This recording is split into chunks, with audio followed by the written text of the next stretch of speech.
नाज़रीन, bother farm वेझो Hiral SIM नाले खे घारा लॻण सबब सवई ॻोठ ॿुॾी विया। ॾिसूं था जानिब दलवाणी जी रिपोर्ट। बोदर फार्म वेझो हीरल सिम नाले खे घारा लॻण सबब 100 खां मथे ॻोठ मुकमल पाणी हेठि अची विया ऐं पाणी वधीक ॻोठनि ॾांहुं वधण लॻो आहे।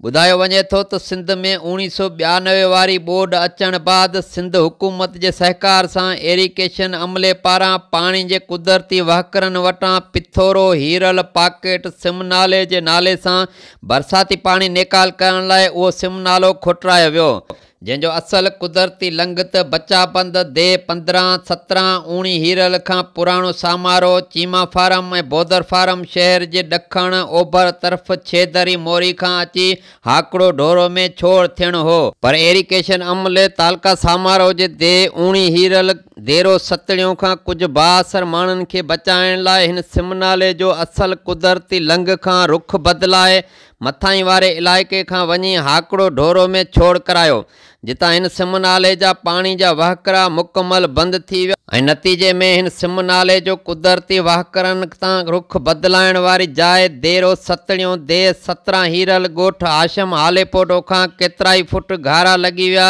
ऐं सवें ॻोठ पाणी हेठि अची कंहिं ढंढ जो ॾेख ॾियण लॻा।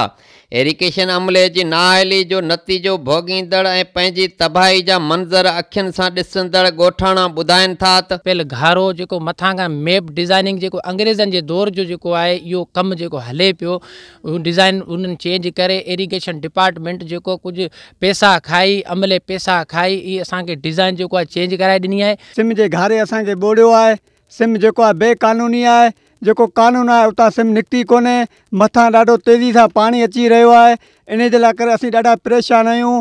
असांजी को बि तादाद कोन थी आहे। जंहिं जो कमु स्टार्ट 92 में जेको हीउ ठहियो, पर हीउ ठहण खां इहो ॻोठ हाशिमपल जेको आहे हालेपोटो जेको आहे इन खां थोरो ग़लति ठही मथे साइड वियो, जेको मथाण ते आहे उन करे पाणी निकिरे कोन थो। सिम नालो इहो सिधो जेको आहे सो वञी ढोरे में पवे, उन बोदर फार्म खां मथे पासे खां फिरी सिधो वञी ढोरे में पवे त पाणी जी सिधो वेंदो त पाणी लहब।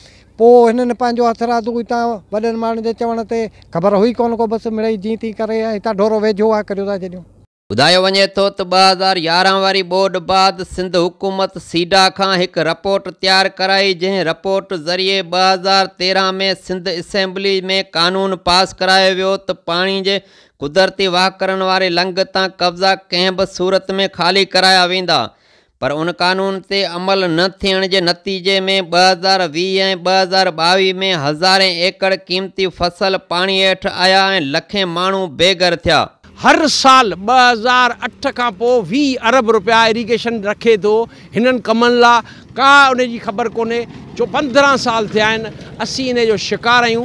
माण्हू माण्हुनि ते केस कंदा आहिनि, ऐं चवंदो हुकूमत ते बि केस थियणु खपे। ज़रूरत इन ॻाल्हि जी आहे त वफ़ाक़ी तौरु सिंध हुकूमत ऐं लाॻापियल इदारनि खे घुर्जे त नोटिस वठी पाणी जे कुदरती वहकरनि तां कब्ज़ा हटाए माण्हुनि खे बार बार नुक़सानात ऐं बेघर थियण खां बचायो वञे। कैमरामैन टीम सां गॾु जानिब दलवाणी, आवाज़ टेलीविज़न न्यूज़, बोदर फार्म।